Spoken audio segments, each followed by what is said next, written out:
नमस्कार दोस्तों, स्वागत है आपका फिर से एक नई वीडियो में। तो देखिए दोस्तों, भगवान शिव ने कामदेव को अपने नेत्र की अग्नि से जलाकर भस्म किया था। यह तो आप जानते होंगे दोस्तों, लेकिन क्यों किया था दोस्तों, क्या कारण था? कामदेव ने उन पर बाण क्यों चलाए दोस्तों, इसका क्या कारण है?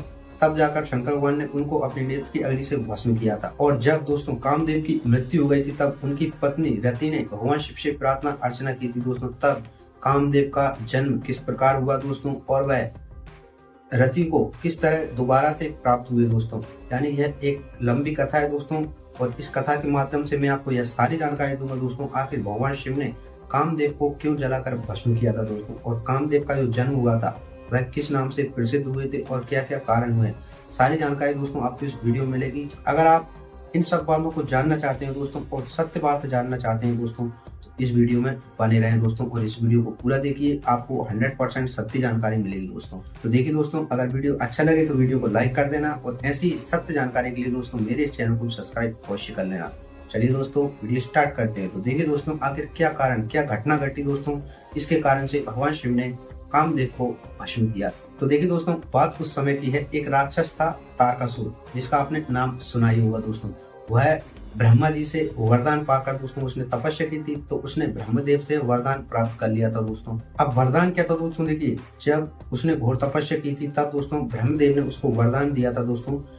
उसने वरदान मांगा था दोस्तों कि मेरी मृत्यु किसी भी आपके बनाए हुए प्राणी से ना हो, यानी आपके रचे हुए संसार में प्राणी से मेरी मृत्यु ना हो, और किसी भी जो त्रिदेव हैं इनमें से किसी से भी मेरी मृत्यु ना हो, यानी दोस्तों भगवान शिव के पुत्र से मेरी मृत्यु हो, यानी उनके अंश से, उनके पुत्र से मेरी मृत्यु हो। अब उसने यह क्यों कहा दोस्तों, देखिए इसका भी एक कारण है दोस्तों, क्योंकि जब माता सती ने अपने पिता के दक्ष के यज्ञ में जब प्राण त्याग दिए दोस्तों, तब भगवान शिव बहुत उदास थे, और उन्होंने पूरी पृथ्वी पर भ्रमण किया था, उनको कहीं भी शांति नहीं मिली थी दोस्तों, और उन्होंने थोड़ी प्रलय भी मचा दी थी। तो ऐसा कुछ हुआ था दोस्तों, और उस समय वह समाधि में लीन हो गए थे दोस्तों।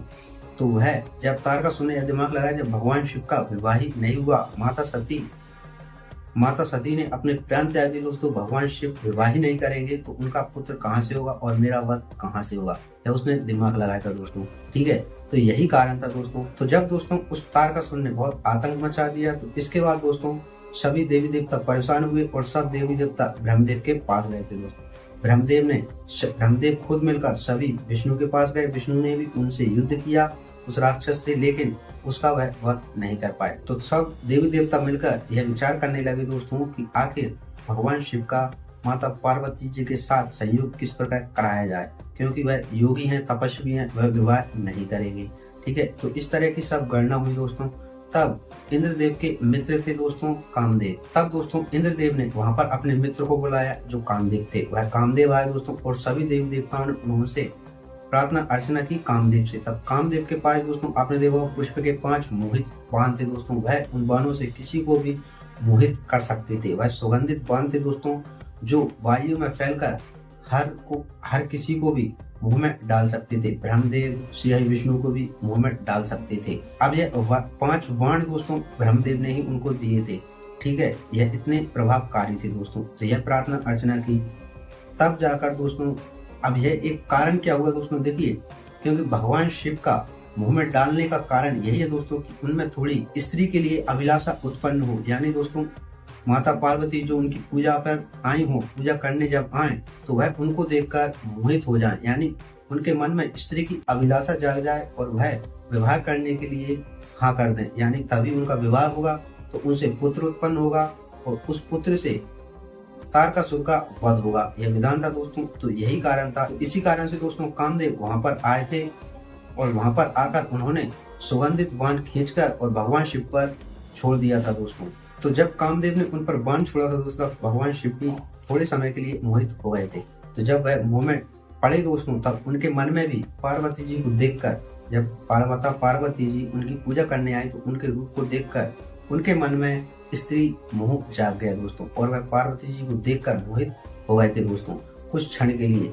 लेकिन जब मुंह टूटा दोस्तों, तो वह सोचने लगे कि मैं ईश्वर, मैं परमात्मा, अगर मेरे साथ ही यह मुंह लग जाए, यानी मैं ही स्त्री के लिए कामना करने लगूं, तो इस संसार में क्या होगा दोस्तों।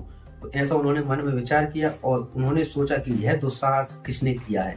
तब उन्होंने चारों दिशाओं में देखा दोस्तों, और उनको सामने खड़े हुए कामदेव अपने धनुष पर पुष्पबाण खींचे हुए देखे दोस्तों। तो उन्होंने वहां पर उनको देखकर ही तुरंत उनको क्रोध आया दोस्तों, और उन्होंने तीसरे नेत्र खोलकर कामदेव को जलाकर भस्म कर दिया था दोस्तों। अब भस्म करने के बाद सभी देव देवता वहां पर प्रकट हुए, उन्होंने प्रार्थना अर्चना की, लेकिन भगवान शिव बहुत क्रोधित थे। तब दोस्तों वहां पर उनकी पत्नी रति भी आई, यानी कामदेव की पत्नी रति आई, और वह विलाप करने लगी और वहां पर मूर्छित हो गई थी दोस्तों, यानी बेहोश हो गई थी।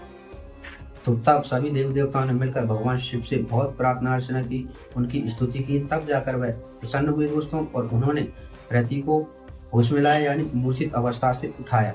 इसके बाद दोस्तों सभी देव देवताओं ने प्रार्थना की कि आप कामदेव को जीवित कर दीजिए, यह संसार के उद्धार के लिए ही कार्य था, क्योंकि उन्होंने सब कथा बताई कि तारकासुर का वध करना है, जो कि आपके अंश होगा, आप विवाह करेंगे तब जाकर आपका पुत्र होगा, तब जाकर तारकासुर का वध होगा। तो सारी बात बताई, वह जानते थे दोस्तों पहले से, लेकिन फिर भी देवी देवताओं ने बताई।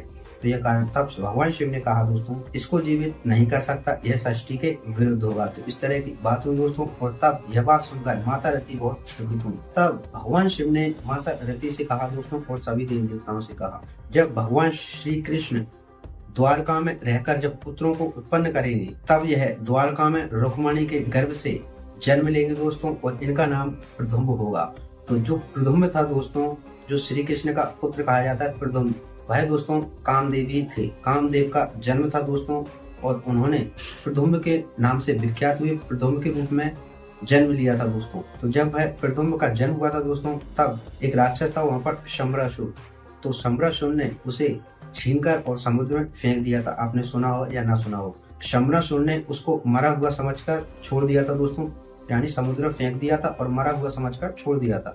तो लेकिन उस मछली ने उस बालक को ग्रहण कर लिया, खा लिया दोस्तों, और वह राजा के पास गई, और राजा ने जब उसको काटा दोस्तों, तो उसके पेट से प्रद्युम्न निकले थे दोस्तों, वह जीवित थे। तो शंबरासुर ने उनको मरा सोचा था। तब दोस्तों प्रद्युम्न ने ही शंबरासुर का वध किया था दोस्तों। तब दोस्तों प्रद्युम्न ने रति से वहां पर विवाह किया दोस्तों, और वहां पर सुखपूर्वक रहने लगे।